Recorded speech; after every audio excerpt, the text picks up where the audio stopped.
Caríssimo irmão, queres saber sobre as coisas deste novo mundo? Eis-me para satisfazer-te. O clima, quanto ao calor, é quase igual ao da África. O solo é diferente. Em lugar dos grandes desertos, encontram-se imensas florestas, bastante férteis para serem aproveitadas. Esta terra é povoada por cristãos e indígenas, porém, uns e outros sempre distanciados entre si. Se a crença na reencarnação for religião, esse é o único elemento religioso que me foi possível encontrar nas tribos que visitei. Tudo aquilo que se narra com relação aos selvagens africanos pode-se dizer dos selvagens do Brasil. Além de indolentes e mentirosos, são traidores.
Em agosto de 1893, desembarca em São Luís, oriundo da região italiana da Lombardia, Frei Carlos de San Martino, com o propósito de fundar a missão capuchinha do norte e nordeste do Brasil, dedicada aos povos indígenas.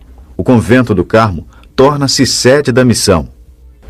No fim do tempo do Império, o governo convidou a Igreja, e particularmente a Ordem dos Capuchinhos, para um trabalho de aproximação dos índios com o povo e ter um relacionamento correto entre os povos indígenas e não indígenas.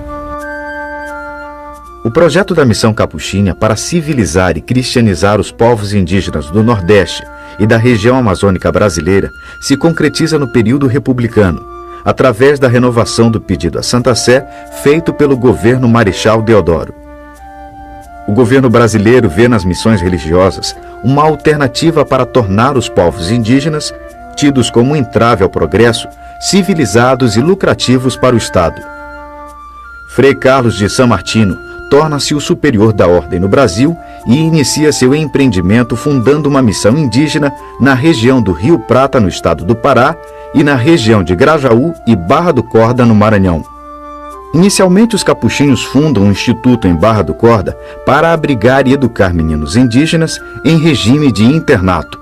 Em 1900, o instituto já comportava 78 meninos índios.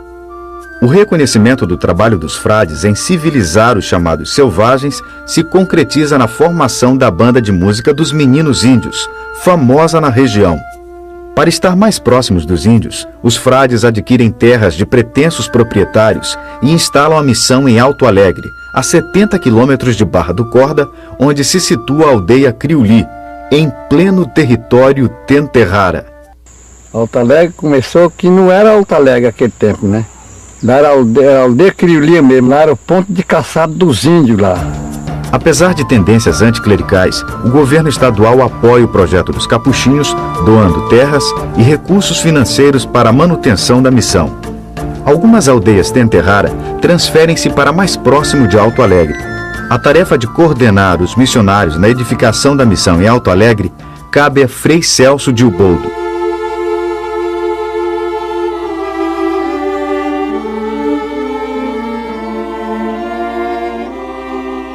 Nestes últimos meses, Deus nos deu uma grande consolação. 11 famílias indígenas abandonaram a floresta e as trevas do paganismo e vieram morar conosco para receberem a luz do Evangelho, a paz e a salvação. A partir do êxito com a experiência de internato em Barra do Corda, os frades passam a questionar a respeito do futuro desses meninos índios. Claro que os meninos, com o tempo, vão querer casar. Mas com quem? Com moças selvagens? Isto seria perder o fruto da educação dada ao menino.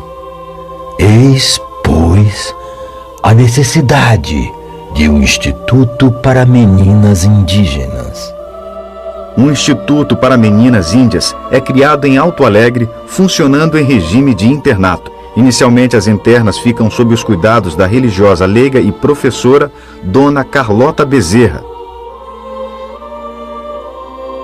Em seguida, os frades buscam apoio de irmãs capuchinhas. 6 freiras genovesas e uma maranhense, lideradas por Madre Rubato, aceitam o convite. Antes de partir de Alto Alegre, a superior escreve algumas recomendações às irmãs. Minhas filhas, trabalhai muito por esta missão, por estas filhas dos silvícolas, agora vossas filhas. tudo suportai para salvar almas, para abrir-lhes as portas do paraíso. Se houver necessidade, imitai o exemplo de todos os santos, que por este único fim foram mártires. Como metodologia tanto do internato em Barra do Corda quanto de Alto Alegre, as crianças são isoladas, para que mais facilmente aceitem a fé católica e os novos costumes dos chamados civilizados. Nas incursões realizadas ultimamente, obtive 42 meninos, 6 dos quais fugiram, 2 foram para o céu e os demais aprenderam no instituto de maneira admirável. Os pequenos selvagens foram trazidos da floresta sobre meus ombros. Mais uma vez, corri perigo de ser flechado. A nossa vida está sempre em perigo.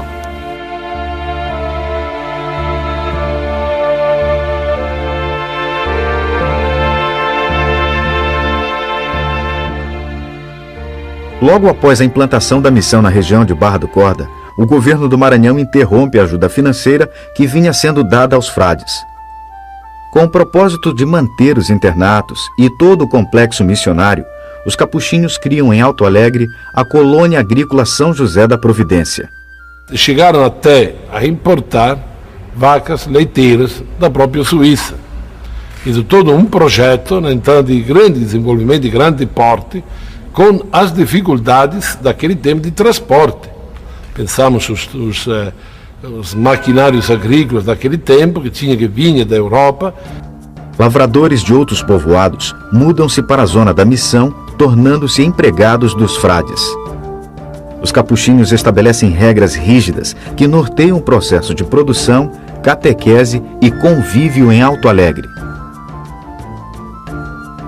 Festas, danças, assim como outros costumes dos índios, são fortemente reprimidos por serem considerados profanos e escandalosos. E os frades empenham-se para que o batismo se torne desejado pelos Tenterrara. Este sacramento, no entanto, só é realizado mediante o comprometimento dos índios em não mais voltar para suas aldeias.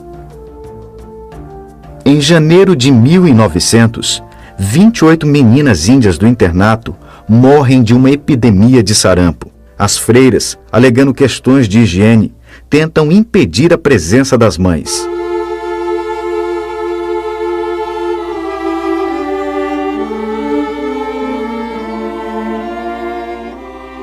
Cara madre, como esta é uma doença epidêmica muito braba, já levamos várias meninas para o cemitério.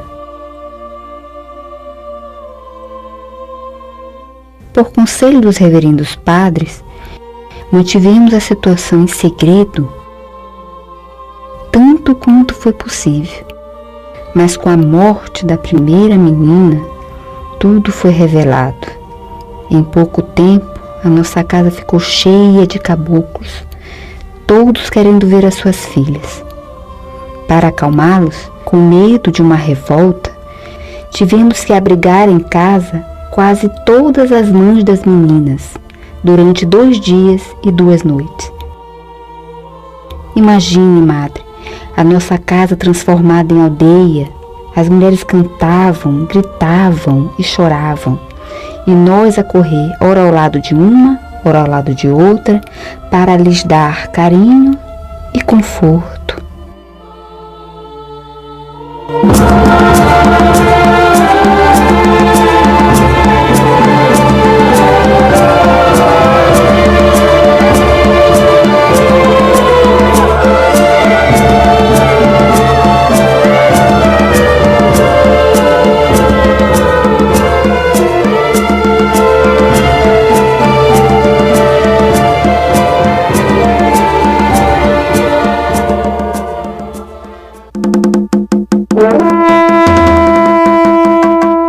A missão de Alto Alegre passa a viver sob ameaça de ataques. O cacique João Caboré e o índio Manuel Justino destacam-se como líderes e ameaçam assaltar a enfermaria e resgatar as crianças que ainda vivem. Os capuchinhos acionam a polícia de Barra do Corda. As cartas e outros documentos da época, produzidos pelos religiosos, atribuem a fatores externos as causas do agravamento das tensões em Alto Alegre. Segundo esses documentos, a prosperidade da missão provoca a reação de protestantes, maçons e outros cidadãos de Barra do Corda, principalmente dos positivistas. Comerciantes e fazendeiros que exploram a preços irrisórios produtos e mão de obra indígena são apontados como inimigos da missão.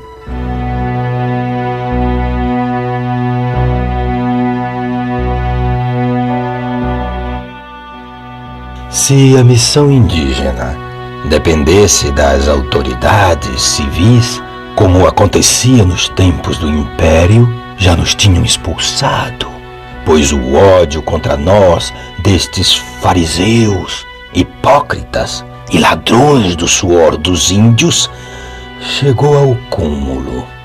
Mas ninguém pode contra Deus.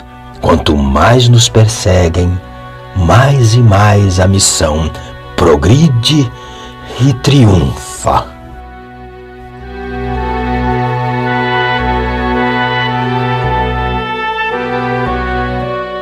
Nas aldeias próximas de Alto Alegre, corre a notícia de que os frades querem apossar-se dos filhos dos índios para escravizá-los.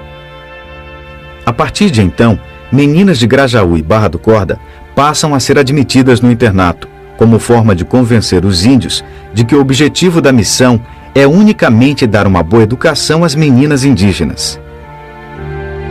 Dentre as 8 meninas do internato estão Úrsula Ribeiro, pertencente à família do diretor e redator do jornal O Norte de Barra do Corda, Frederico Figueiras, e Perpetinha Moreira, filha de Francisco dos Reis Moreira, rico fazendeiro de Grajaú.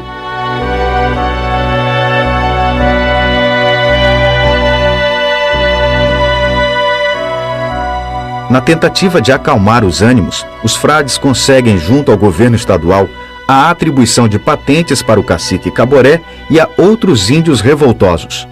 As patentes de capitão, general, generalíssimo, de valor insignificante para os não-índios, representam um importante dispositivo permitindo ao governo manter as lideranças indígenas em uma situação de aliança e controle. No ato da distribuição de patentes, os índios recebiam roupas, outros presentes e, eventualmente, armas. Para o índio, a patente recebida das mãos do Papai Grande, como era conhecido o presidente da província do Maranhão, reforça a condição de líder.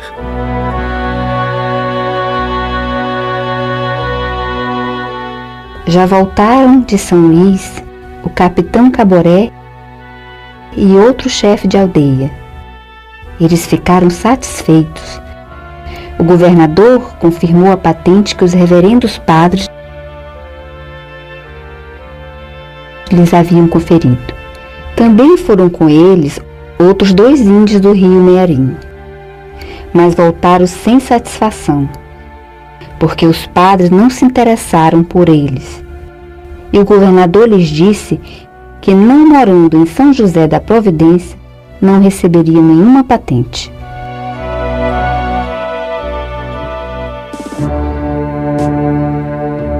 O cacique João Manuel Pereira dos Santos, o capitão Caboré, conhecido pelos índios como Caiuré e Mana, é um tenterrara que desde o início da missão se submeteu à catequese, participando fervorosamente dos rituais católicos. Logo pediu o batismo. Caboré passou a ser um exemplo do sucesso da catequese e seu casamento com uma cristã foi realizado pelos frades em Alto Alegre com a presença de pessoas ilustres de Barra do Corda.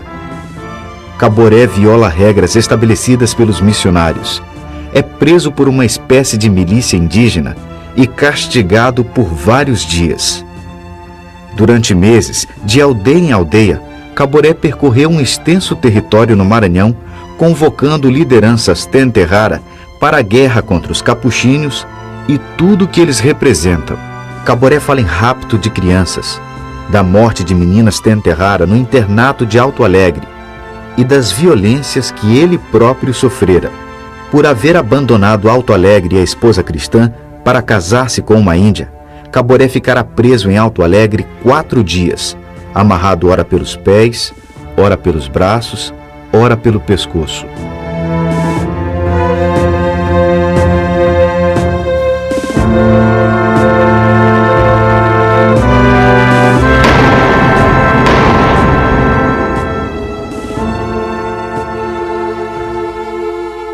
Agora é o momento de Caboré. Os 4 frades e 7 freiras estão mortos, e com eles os demais moradores de Alto Alegre e de algumas fazendas vizinhas. São 200 cadáveres. Os jornais anunciam como o maior massacre de brancos por índios na história do Brasil. A tragédia ganha repercussão internacional. O Papa Leão XIII declara que os frades e freiras trucidados pelos índios são as primícias do século XX, os primeiros frutos da nova estação doados à Igreja.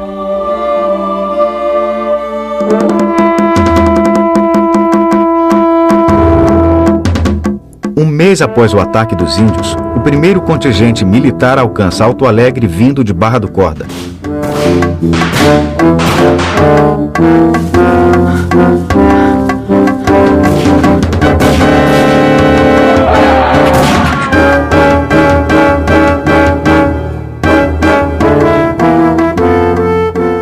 Os Tenterrara conseguem repelir os 2 primeiros ataques. O Estado, depois de algumas expedições que não tiveram sucesso, decidiu utilizar um outro povo indígena, que é relatado como sendo Canela, só que essa denominação Canela se refere a diferentes povos timbira, e nesse momento foram utilizados para facilitarem esse trabalho de apreensão dos Tenterrara. 40 índios Canela participam da ofensiva final, apoiados por uma unidade militar de São Luís, além de 70 policiais de Barra do Corda e Grajaú, comandados pelo capitão Goiabeira.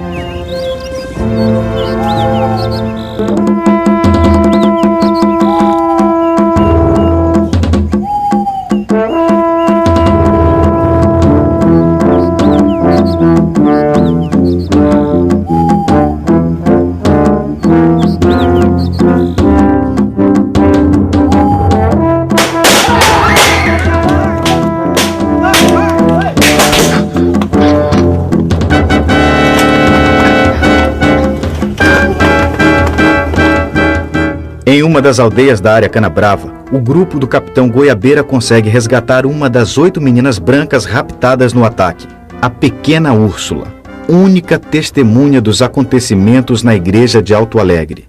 As outras meninas jamais foram encontradas.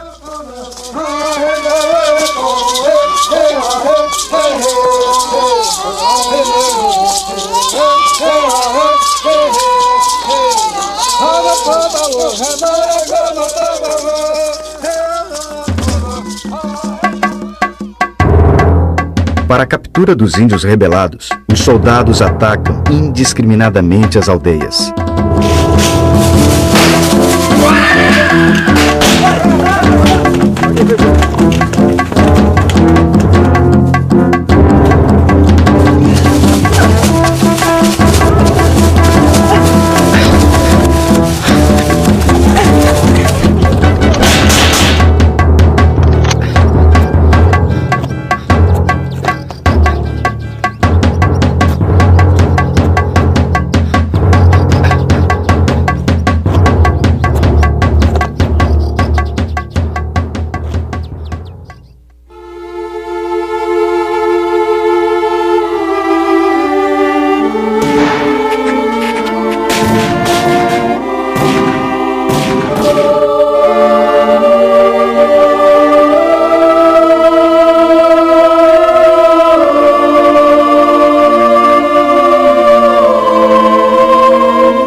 Aí eles brigaram, lutaram muito.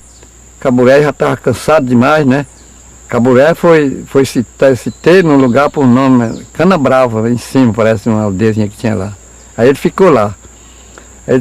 Quando estava muito cansado, ele disse, rapaz, agora vamos descansar. Quando pensou que não, a polícia cercou ele, né? Aí os discípulos dele queriam fazer fogo, né? Aí disse, não, baixa as armas, né? Ele mesmo se entregou e mandou baixar as armas, né? Em fins de agosto, os Tenterrara conhecem a derrota. Caboré é preso pelas tropas do capitão Goiabeira e levado para a cadeia em Barra do Corda, juntamente com outros 34 participantes do ataque. Nos 4 meses de perseguição aos Tenterrara, estima-se que morreram cerca de 400 índios. Antes que termine o ano de 1901, Caboré amanhece morto na cadeia de Barra do Corda. Até o julgamento, 4 anos depois, dos 34 índios capturados, apenas 17 sobrevivem aos maus tratos na cadeia.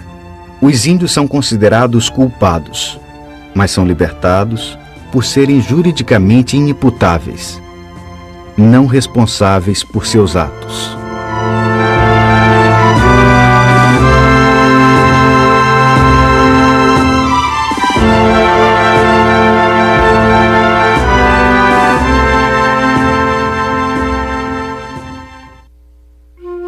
Logo após a retomada de Alto Alegre pelos militares, Frei Carlos de San Martino recolhe os corpos dos religiosos e os leva à Barra do Corda. Tempos depois, é construída uma pequena capela em memória dos mortos, onde os ossos são depositados. A missão de Alto Alegre é abandonada e o internato em Barra do Corda é extinto. Nos anos que se seguem, a cada dia 13 de março, os capuchinhos relembram os religiosos mortos com celebrações no Brasil e na Itália. Nas gravuras sobre o chamado Massacre de Alto Alegre, publicadas na Itália logo após o incidente, os Tenterrara são representados a partir de imagens de índios norte-americanos e de negros de etnias africanas. Os chamados mártires são representados nas iconografias da igreja envoltos numa aura de santidade, bondade e entrega ao sacrifício. Criam-se expectativas de canonização dos 11 religiosos. E não é também que eles não sabiam que, como consequência da sua missão, podia acontecer isso. Eles sabiam. Mas como eles tinham um objetivo superior, e esse objetivo era catequizar, era evangelizar, era expandir o reino de Deus. Embora, quando o momento chegou, é lógico, eles procuraram também evitar isso. Procuravam fugir, mas só que não tinha mais como, procuraram se esconder. Mas também o próprio Jesus, ele chorou, ele suou sangue, ele gritou a Deus. O meu avô, Pedro Freitas, era vaqueiro dos frades, lá no Alto Alegre. E um índio avisou por várias vezes do que eles iam fazer contra os padres. E quem tivesse lá ia matar todo mundo lá. E levou meu avô às matas para mostrar a quantidade de índios que haviam chegado. Aí ele acreditou. O índio disse, compadre, vai embora, porque eu já fui escolhido, porque eu sou teu compadre para matar tu, matar teu esposo e matar teu filho. Porque eu sou teu compadre e eu vou te matar bem devagarinho. Diz que dói pouco, não dói a facada. Ele foi lá no convento, contou a história, eles não acreditaram, acertou as contas com os frades, comprou um animal, botou uma carga e botou minha avó, Maria do Carmo Pinheiro Freitas, no meio da carga, e viajou a noite toda com minha mãe a pé, de 6 anos. Quando chegaram de manhã, do dia 13, que era um domingo, no lugar chamado Lagoa Danta, lá, na hora que eles estavam matando o povo e os frades lá no convento, na hora da missa, a minha avó estava descansando o filho, que ela estava em meio de descansar. E lá eles passaram a quarentena, não foi nem 40 dias, uma média de 60 dias, E quando voltaram, que chegaram aqui na cidade, o pessoal se assombrou, porque todo mundo daquela região, eles achavam que os índios haviam assassinado todo mundo, né? E quando eles chegaram aqui, eles ficaram pensando diziam que ali não era o Pedro Freitas, que era a alma, o espírito de Pedro Freitas com a mulher e os filhos que estavam andando aqui na rua. Após o incidente de Alto Alegre, recrudesce entre os não-índios um forte ressentimento contra os Tenterrara, aprofundando preconceitos e estigmas. As narrativas sobre o rapto de Perpetinha Moreira difundem na região o estigma da crueldade dos índios. Mas diz que lá no Alto Alegre mesmo, assim, na mata, ainda tinha o nome dela escrito numa árvore. Ela falava assim, disse, aqui vai passando a infeliz Perpetinha. Agora, nós achamos até que quando eles conseguiram fazer alguma coisa sobre a vida sexual dela, ela disse, não me procurem mais que eu não existo mais para Deus. O horror dos cristãos, a chamada selvageria dos índios, se eterniza na efígie dos mortos de 1901, estampada na fachada da Igreja Monumento, erigida pelos capuchinhos em Barra do Corda. Não só a igreja, mas a versão do Estado brasileiro e dos brasileiros de modo geral, é no sentido de potencializar a agressividade, né, da ação praticada pelos índios. E um dos termos utilizados nesse sentido é exatamente o termo massacre. Nas aldeias, hoje eles se referem a esse incidente como o tempo do Alto Alegre, porque para eles tudo transcende aquele momento final em que eles assassinam, matam padres, freiras e fiéis que estavam na missa. Para eles há um tempo que é mais longo, em que eles estão sendo diariamente massacrados, se a gente puder utilizar o mesmo termo. 50 anos mais tarde, os capuchinhos retornam a Alto Alegre e ali reconstroem a missão. Edificam ao lado da antiga igreja uma outra ainda maior. Desta vez atraem famílias camponesas de outras regiões, junto às quais passam a exercer atividades missionárias. Quando nós chegamos no Alto Alegre, os índios começaram a trabalhar com nós, com o papai. Aí nós ficamos lá, junto com esses índios, junto com esses padres. Aí fomos juntando aquele pessoal, foi chegando muita gente. Eu sei que quando a gente pensou que não, Alto Alegre estava Alto Alegre. Na antiga igreja, são preservadas marcas dos tiros e flechadas, vestes ensanguentadas dos frades e outras evidências do ataque de 1901. Os ossos dos mártires retornam a Alto Alegre em uma urna funerária lavrada em mármore italiano. A implantação de povoados e fazendas e a expansão de Alto Alegre sobre as terras indígenas provoca uma sucessão de conflitos, alguns com mortes. As tensões se agravam na década de 70 durante os trabalhos de demarcação das terras indígenas. Os Tenterrara exigem das autoridades a retirada dos não-índios de seu território, enquanto poceiros e missionários capuchinhos insistem em permanecer no local.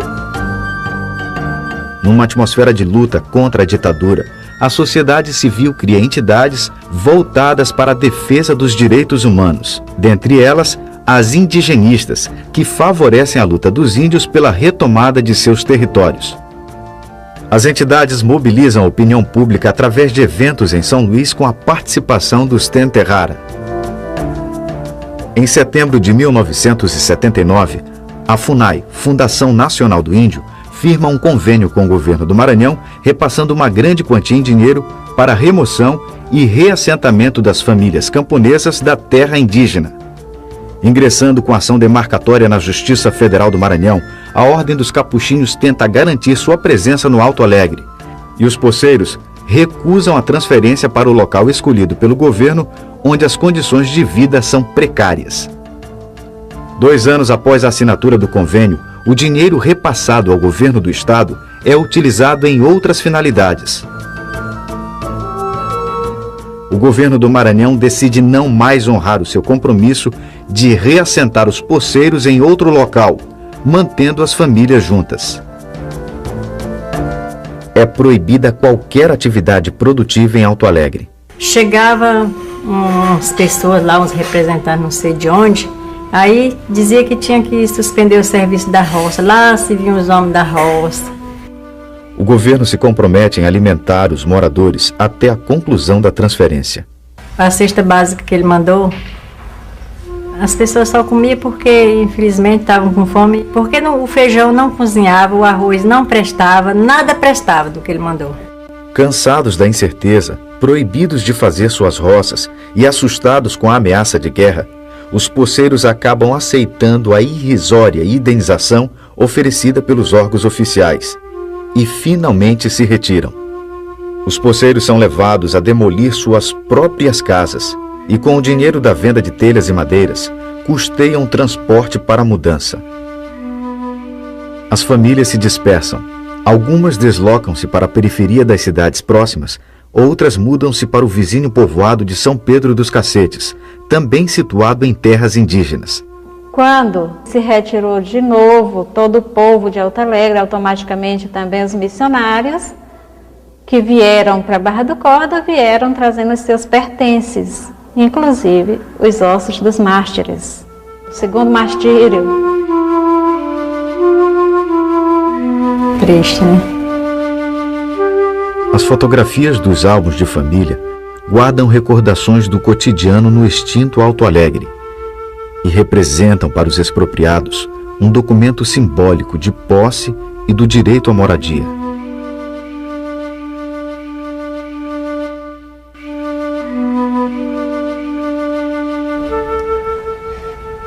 Nós nunca vamos esquecer do Alto Alegre, de jeito nenhum. Foi um momento melhor que a gente já passou. Foi no Alto Alegre.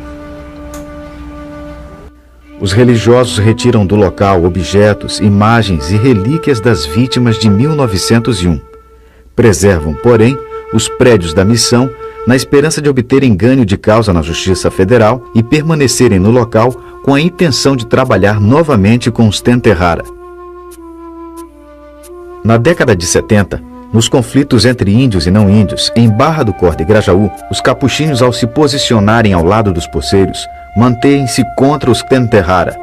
Essa situação dificulta o desejo dos missionários de trabalhar novamente com os índios e repercute na Itália, interferindo nas discussões sobre a canonização dos 11 religiosos. Na década de 70, eu era já padre, e sempre se falava desses mártires como pessoas heróicas para nós capuchinhos. Mas também se dizia que começar um processo de canonização seria chocar com a cultura dos índios. Também porque naquela época de 70 havia ainda conflitos de índios e não índios em Barra do Corda. E começar este processo de canonização defendendo os não índios e falando mal dos índios, talvez seja inconveniente. O novo projeto dos capuchinhos não se concretiza. Em março de 1983, 82 anos depois do incidente de Alto Alegre, várias famílias Tenterrara ocupam os prédios abandonados da missão. Reedificam, sob a liderança do cacique Celestino Lopes, a antiga aldeia Crioli, que deixou de existir no local em fins do século XIX com a implantação da missão.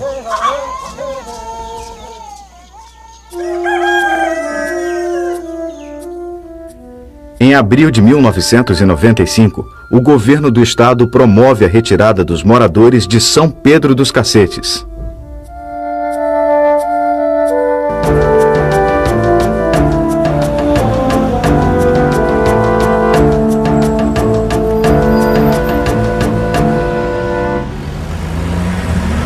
Na cidade de Paulo, próximo a Milão, nasceram Francesco Panigada, nome de batismo de Frei Rinaldo de Paulo, e o leigo Pietro Novarese, mortos pelos índios. A cidade homenageia os religiosos, dedicando uma de suas ruas aos mártires da fé.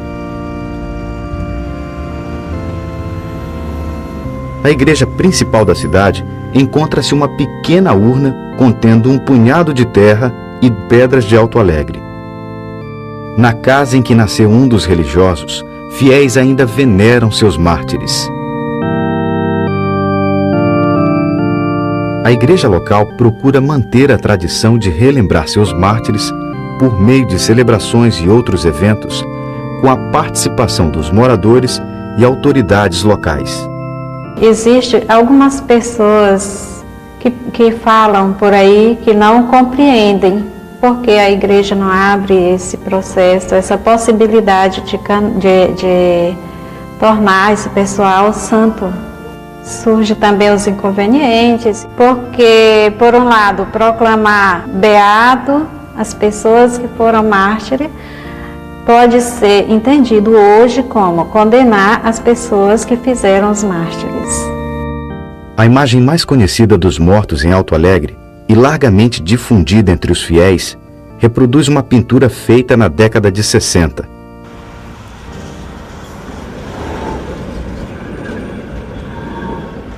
Durante muito tempo, a tela original ficou exposta na sede dos Capuchinhos em Milão.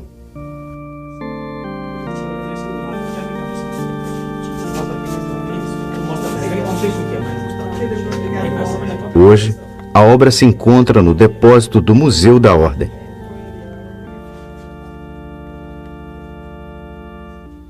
Aos poucos, as imagens dos religiosos vão se distanciando da possibilidade de se transformarem em objeto de culto, ganhando importância unicamente museológica. Apesar disso, o capuchinho Serafim Spreafico, bispo emérito de Grajaú, hoje residente em Milão, entende que o incidente em Alto Alegre reúne condições para a abertura de processos de canonização. Encaminhei o pedido de canonização aos superiores da província capuchinha de Milão em relação aos mártires de Alto Alegre com duas novidades. Isto é, a primeira, não somente mártires, frades e freiras, mas todos os cristãos. Eventualmente também dos índios e das índias que faleceram dentro deste massacre assim chamado. Lembramos as figuras que, querendo ajudar e promover a pessoa humana, deram e sacrificaram a própria vida.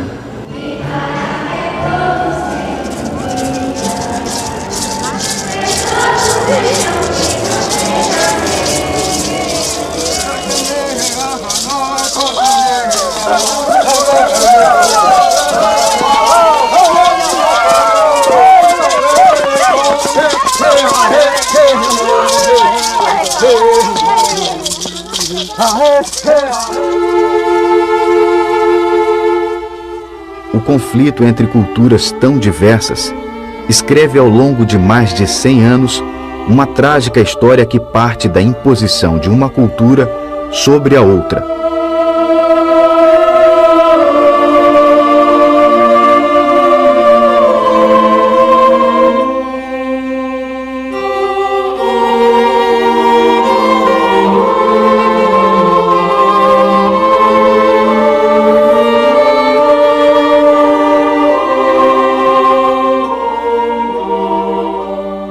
A estratégia do Estado é essa, é impedir a continuidade do ser tenente rara.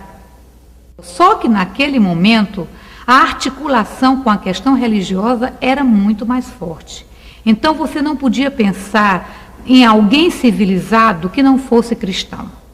Tirá-la do seu ambiente para dar uma nova cultura, uma nova formação, para criar um novo povo indígena. Essas eram um pouco as intenções, né, do governo e apoiado, desenvolvido assim, da igreja naquele tempo. A revolta foi causada por isso, dizemos assim, pode ter sido causada também por isso. Porque, logicamente, ninguém aceita, né, que chegam outros de fora para impor, né, uma nova cultura, um novo modo de viver. Mas, repito, para explicar o massacre de Alto Alegre, não pode ser só isso, também isso. Toda a sociedade vive dos seus rituais. Os rituais é que vão reforçar em qualquer sociedade a forma de ser, de existir de construir todas as representações acerca do mundo, da natureza e etc.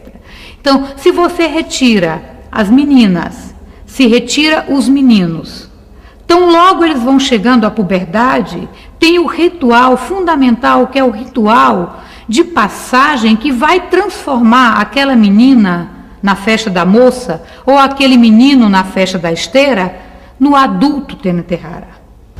Ada urukapau ku tingu erawana hetakoren tekoi punuk ekulma upau akoi ma tekoi punukau tekoi jamuru pau upau uruka akoi orm he ulewiwa ne hetak amoy ekul.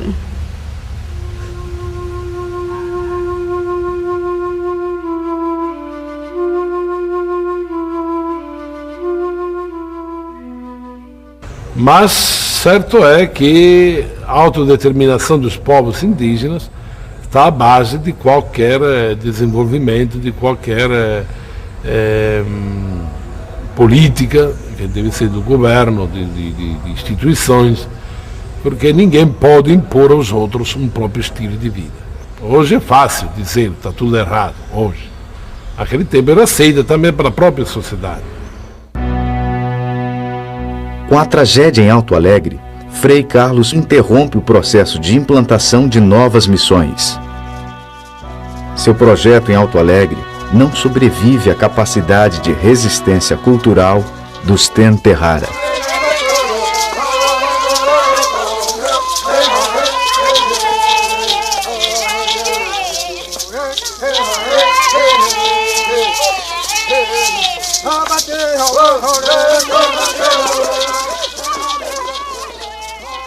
O Caboré se tornou um ícone nessa história toda. Tanto um ícone visto pelo lado dos brasileiros como o extremo da crueldade, como um ícone hoje visto pelos Tenetehara como um herói. Aquele que defendeu o povo Tenetehara na sua contínua luta pela liberdade. Quantos índios morreram? De tiro também, né? Esse aí não tem história dos índios. Não tem, em canto nenhum não tem essa história do índio, né? Então, a revolta, nossa revolta, eu digo logo, nossa revolta, eu não, que já estou velho, mas o mais novo, é sobre aquela fotografia que tem ali. Porque nenhuma repartição da FUNAI, que é órgão federal do índio mesmo, né? Não tem foto dos índios que morreram, nem foto do João Caboré, não tem. Podia também colocar também como na repartição da FUNAI, né? Que é órgão federal, né? Que é do índio mesmo, é o pai, para bem dizer, o pai do índio é a FUNAI, né? Isso é que é revolta. Vem um branco da Itália, criança é curioso, aí ele vem de lá, quando chega aqui, aí o pai, vamos para a igreja, meu filho. Aí ele olha, papai, que negócio é esse aí? Foi os índios que mataram esse pessoal aí tudinho. Aí ele vai crescendo e vai ficando com raiva do índio. O cemitério onde Capitão Caboré foi enterrado não existe mais. Hoje é uma praça que leva o nome de um promotor público dos tempos do Império.